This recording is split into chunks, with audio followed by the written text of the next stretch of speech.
Okay. All right. Hello, everybody. Just want to welcome you to Off the Shelf. And make sure everybody can see that carefully. All right. So Off the Shelf, just want to let you know, I am your host, Miss Victoria, and the normally co-hosts are Avian and Robin. Today we do have Robin, and Robin can just wave to everybody so we know Robin's there.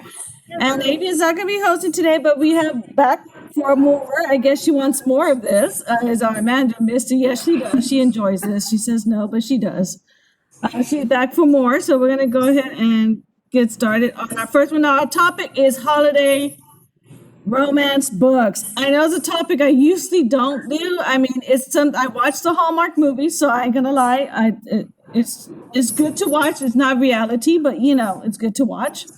You're not gonna go to Vermont and find a hotel and you're gonna find the mystery man that you've been wanting for. It's not gonna happen. Don't go to Vermont. It doesn't work like that way. Just want to let y'all know it doesn't work that way. But we're going to be discussing books, and some of these are some nice books that you can read. And around the time, a lot of people tend to read a lot of Christmas romance ones. Granted, a lot of these Christmas books are romance, but there are those mystery ones too. The mystery where somebody dies. Yeah, there's going to be a lot of ones in here. So we're going to go ahead and get started on there. Make sure I have everything. I don't know why this thing keeps popping up here. All right, so the first one is going to be Susan Brockman's All Through the Night. It says it's a troubleshooter Christmas. Now, I know Suzanne Brockman herself because I know a lot of people do. I know the One Force of Nature, actually. I know that one. Now, this seems like it's a mystery, kind of. It's not so much romance, but it is a Christmas mystery. Now, Misty, do you know anything about this one? I don't, but I'm assuming that Robin does, and I'm glad that we have Robin today because she's one of the librarians that you'll see at the circulation desk. And the librarians that we have on the circulation desk, they are our readers advisory experts. They do a lot of reading. They also work with people every day, and they see the books that are being returned. And so they know what, if somebody likes to read this kind of a book in this particular genre, they see the other authors that they're checking out. They're constantly reading the backs of the books. They're constantly skimming through the books. So I'm very glad that we have Robin, and I know that she's going to be our reader's advisory expert today. All right, Robin. So get us started. What is this book? Okay, this is book number 12 of Suzanne Brockman's very popular Troubleshooters series. It's about SEAL Team 16 and the Troubleshooters organization, which are personnel protection agency, and they run concurrent. And this is Jules Cassidy's story. He's one of the side characters, and he's an FBI agent, and this is his wedding book. They're getting married Christmas Eve in Boston, and they find out they're being stalked by he and his fiancee, Robin Chadwick, who's an actor, are being stalked by a crazy person. And then also a huge nor'easter storm hits Boston. All kinds of things go wrong. If you know anything about the Troubleshooters line, you know that everything always goes wrong. So you get to deal with all your favorite Izzy, who's our favorite SEAL, and Sam Surratt, who's our favorite troubleshooters. They're all there in this book. There's all kinds of excitement, and two of our favorite characters actually get married. And this is an unusual because it is two men getting married. It is Robin Chadwick, who is an actor, and Jules Cassidy, who is the favorite FBI agent. You'll love it. Suzanne Brockman writes wonderful dialogue. She's snarky. It's fun to read. And there's like 19 books that you can read. So this is just one of them. This is her Christmas story. And it's really, really good.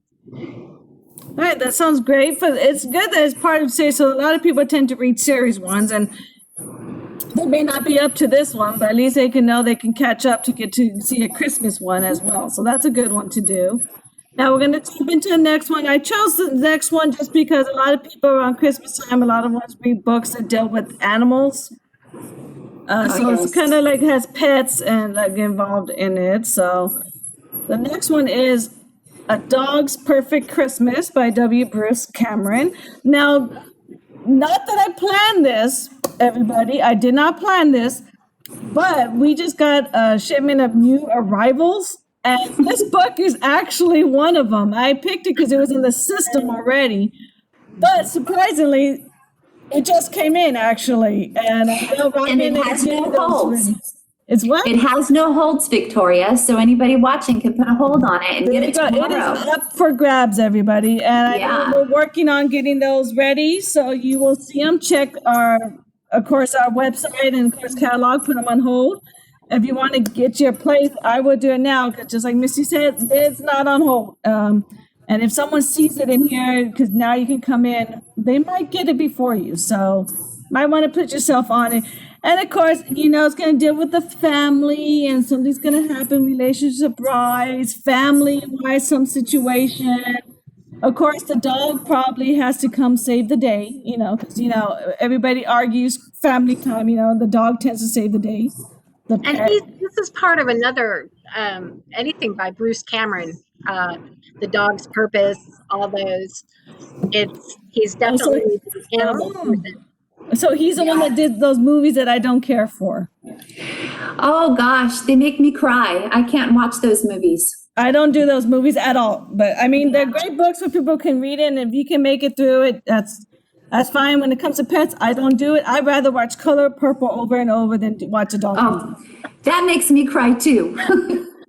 I'd rather watch that because the dog movie, no, I can't. Because I have pets myself, and I don't. There's something about those dogs. Ever since I don't know the name, I can never say the name correctly about that dog with the train station. I don't. No. Hatchet. Yeah, I don't like that. You don't do that to a dog. I'm sorry. We're gonna leave it. We're gonna leave it like that, people. But Bruce Camden, he does write these great books that apparently they are turned into movies because his series have been turned into it. Yeah. So this is a great Christmas one if you want to. And we, just like Missy said, we just got it in and it's not no holds. So try to put this on hold, everybody.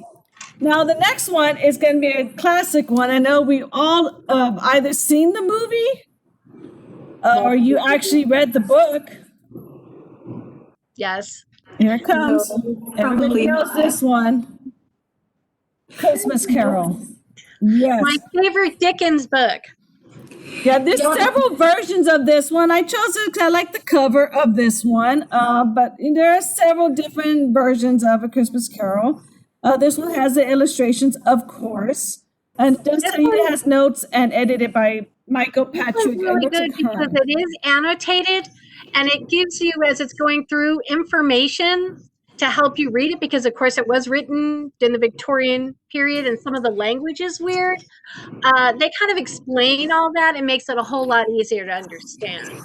Does this one include the blue police box, otherwise known as the TARDIS? No. Oh man, that's my favorite version of A Christmas Carol. Yes, that is one of mine too. Not the same one. Oh man. I don't think at the time this was written, they had those phone booths at the time. But to see, the phone booth can travel through time, so. True. Yeah. They can watch that Christmas episode on Doctor Who and That's a romance. That's a whole new off the shelf. We will be discussing Doctor Who. And it will be the staff's favorite doctors because I know I have a favorite doctor that I know Robin has a different Number favorite 9. doctor. So Number 9 was pretty cool. I'm saying He's not the best. Number 4.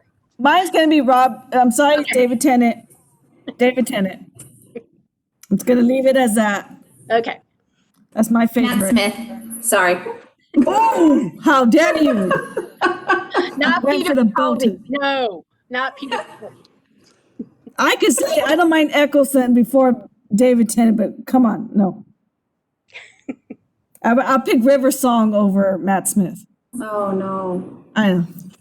But like you said, I know we got a little off subject, everybody, but this is what happens when you kind of go down that little rabbit hole. When you start one book, it kind of leads to another. And of course, this one, there was Christmas Carol. I want to say an episode of Doctor Who that was like that. And of course, there are other shows that they tend to have the Christmas Carol as the background. for their episodes. So It works well There's with several. different time periods. So you see lots of films that, Scrooged. I mean, Yeah. it makes all different, you can change it all the time. Yeah. that is another one too. Now, of course, I have my last one. And let's see, let me go. Not that one. There we go. Gotta throw in a little murder mystery. Why not? This one actually, once again, I did not plan this. This is how good I am, apparently. This one also just came in for us. This is one of our new ones that came in. She is one I've heard that she does some like interesting, kooky kind of books. And looks like she has two other people that actually are on this one as well. And it's Christmas Card Murder. So, of course, you see your Christmas cards there. And, of course, convenient if you look careful enough. There's one with a Santa hat that's a skull. So there's very interesting ways in her books. She is an interesting author. I admit this is one that would tempt me to read one of these because she seems like an interesting one. And who doesn't like a little murder besides the typical holiday romance? You got to throw in some kind of murder mystery. I gotta wonder though, was it a paper cut? I mean, what was the weapon? It probably was a Hallmark card. That It was a Hallmark moment. It was a moment. It was probably thick paper. Those Hallmark cards are really thick stationery. Yeah. You really could cut somebody's carotid with that. And they could have choked on the glitter that's on the card too. Yay, glitter. Ooh. No glitter. But if you're interested in reading something other than one dealing with pets or a classic like your Christmas Carol, you might want to try the one that Robin, the first one we talked about, Susan Brockman, and of course this one, Leslie Muir, because that's Christmas Card Murder. So there's going to be some murder in there if you want something different. Now, Robin, this will be a little, oops, I'm sorry, Victoria. This will be a little more lighthearted, right? Go ahead. Robin, this The All Through the Night or the Leslie Meyer? The Leslie Meyer, this will be more lighthearted like your Joanne Fluke? Yes. Okay. A little darker than Joanne Fluke, but still in that snarky vein. Yeah. Well, do we get good recipes? Are you sure this isn't short stories? Because it has two other authors. Yeah, this one I think is probably a collection because the fact that it has two other authors with it. That's why I mentioned that she's a good author and she does have her own list of books, a similar title kind of. It's like your Joanne Fluke ones, those type of ones. They have a series to it. But this one, she has two other authors, so I think that they are also writing stories within it as well. But if you want to know more about it, of course, I don't know if it's on hold or anything yet, but I would place it on hold and find out. If you're a fan of hers and you've read her series, it'd be a great one to do. And there's another author, not so much Fluke, but there's another one that's similar that do murder. And I'm not going to say Agatha Christie type, but that murder mystery series, funny ones. I can't think of her name. And we'll probably mention her again when we do a mystery one. But this is a good one just to have on hand. Now, remember, all of these can be found on our website. We'll give you the link in a little bit. And, of course, you can put them on hold, pick them up curbside. And you can also come to the library inside and check it out if you want to as well. Can I just throw this in real quick? We have we've got magazines you can check out. We've got holiday ones. They have all kinds of recipes, all kinds of things to do. Check them out. You can check them out.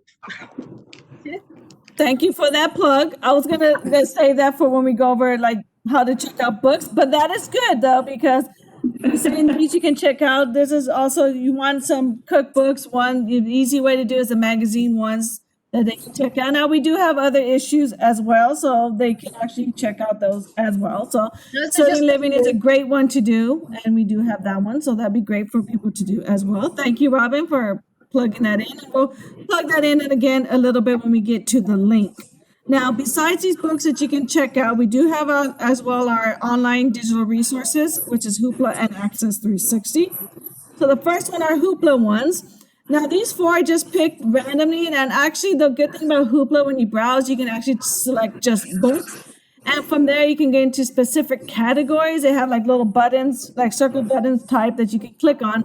And I literally just put like Christmas or holiday romance. They literally have it broken down to where you can just click in. Those are the books you get. Now, we all know Jodie Thomas, which is the one at the end, A Christmas Affair. A couple new ones I had never heard of, and I just love the Christmas theme. Is, of course, I have a Chihuahua, so I had to throw in a Chihuahua in every stocking. I would love that, personally.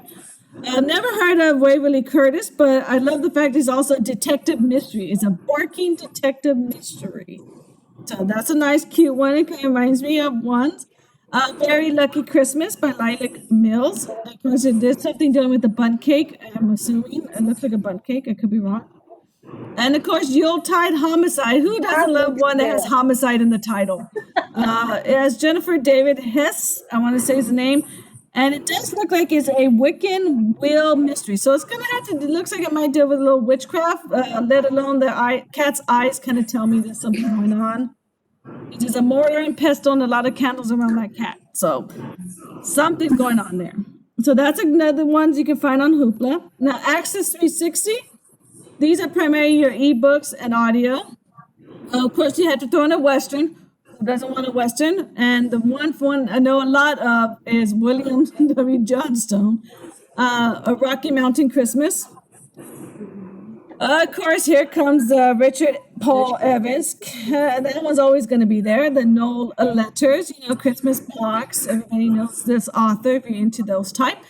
And why not David Baldacci? He might throw himself in there with the Christmas holidays. I'm used to him. That's actually a very good book. I have read that one. Not too bad. See, so we got If you like David Robin. Baldacci, if you like David Baldacci, you'll like this story. It's a little lighter than most of this stuff, but it's a good book. There we go. There's our first one. So you can see if we have it in the library. We might have in the system if you prefer the physical book. But if not, download the app, Access 360, and of course check that one out. And the last one I chose is going to be, and I'm going to make sure on this one. Oh, there you go. MC Beaton. Who doesn't know that one? Everybody knows MC Beaton. And it's A Highland Christmas. Now, my mom would probably like this. She loves anything dealing with the Highlands and Scottish and everything. So she would actually love this one. This is one you can do. But of course, as always, any of these are options for you to do on an ebook. But of course, check our website. We might actually own the actual book. And you can get the physical book as well. Just want to give you a heads up on that. Although if you're traveling, it might be easier just to have your iPad or your smartphone device and just read it through there. Now, the next couple of things I'm just going to finish up. And of course, I'll get a couple of questions or anything if Missy and Robert want to jump in. I'm just going to, of course, remind you all, as always, here's this slide. It's going to give you the name of our Facebook and YouTube channels. It's Corpus Christi Public Libraries. You can go to the Facebook one, like it. YouTube, subscribe it. Now, you can also go to where it says where to find books online. There's our website, cctexas.com/library. While you're there, before you click on the library catalog, you can also just go to virtual programming and you can click on the programs broken down and you can specifically pick the program and it will send you to the YouTube channel that way. You can also, if you need help, call us at our automated number, which is listed right there. If you need help, use the website, do our new book alerts, author check, and book newsletter to find things. If you need help putting items on hold, and if you don't want just books, Robin, can we plug in our magazines real quick show? You can actually go there and get those magazines as well. Go on the website, put them on hold, people. You can check them out. We've got lots to check out. These are just two of my holiday editions, but we've got lots. So if you want some of these, get them right now. And of course, New Year coming up, you're going to probably want some other type of magazines as well. And of course, you might get act into baking and you might want to go use those magazines. Now, the last thing is just a quick thing for the online programming. It gives you the actual link all out. Now, if you don't have time to type all that, you can, like I said, go to our page, cctexas.com/library, and just click virtual programs, and it will send you directly to that link. If you don't want to type every single thing, you can do it that way as well. Now, before I end this, just want to remind everybody, have a safe holiday this weekend. Make sure everybody's safe this holiday. And not only that, next week, I know we're getting ready for the new year. I can't believe we're finally getting out of 2020. Yay! But exactly, yay! Well, because of that, our topic for next week is going to be resolutions. Because everybody, whether you do it or not, you always try to do something. It's not so much like I'm a diet or fitness or whatever. It could be just I want to read more, or it's going to be different things that everybody tries a resolution. So join in on that one if you like, of course, and we'll continue to let you know our other ones for January. So keep you up to date on that. Now, remember, we are open, and see, Misty, do you want to plug in our hours real quick? Yep, I'll plug in our hours, but first I want to remind everybody to, if you have any favorite Christmas romances or other books, talk to our people at the desk. Let us know so that we can talk about the books, get to know the books a little better, and even recommend them out to other people. We love to do it. It's part of the reason why we're here. And our librarians at the desk are wonderful. Like I said, wonderful, wonderful readers advisories. Okay, so our hours for the holiday. We close tomorrow, the day on Christmas Eve at 6 o'clock. We're going to be open from 10 a.m. to 2 p.m. We will close from 2 p.m. to 5 p.m. and then we'll be open again from 5 p.m. to 6 p.m. All of our hours that we are open, we will do curbside as well. We'll be closed on Friday and Saturday, and we will see you on Monday during normal business hours. Right now, if you don't know our normal business hours, it is normally Monday through Fridays, 10 to 2, and then 5 to 9. And remember, we do close, like she mentioned, from 2 o'clock to 5. Call us if you don't know. Our curbside is not the same as our browsing ones. So we do curbside 10 to 2, and then we do curbside 5 to 6. And I was reminded that we do not do curbside on Saturdays. That's correct? No, we do not. So on Saturdays, normally we are open 2 to 6, no curbside. Just wanted to. Yeah. So make sure to call us. Don't be afraid to call us. Call the automated number 826-7055 for more information to direct to us, and we'll give you all that information for you. And I will see you next time. You'll see what guests we have. It could be Avian. She may pop in at that time. You don't know. And we're going to be discussing, like I mentioned, resolutions. So I will see you. And of course, thank you, Misty and Robin, for this one. And we'll see you all next time. Bye. Thank you.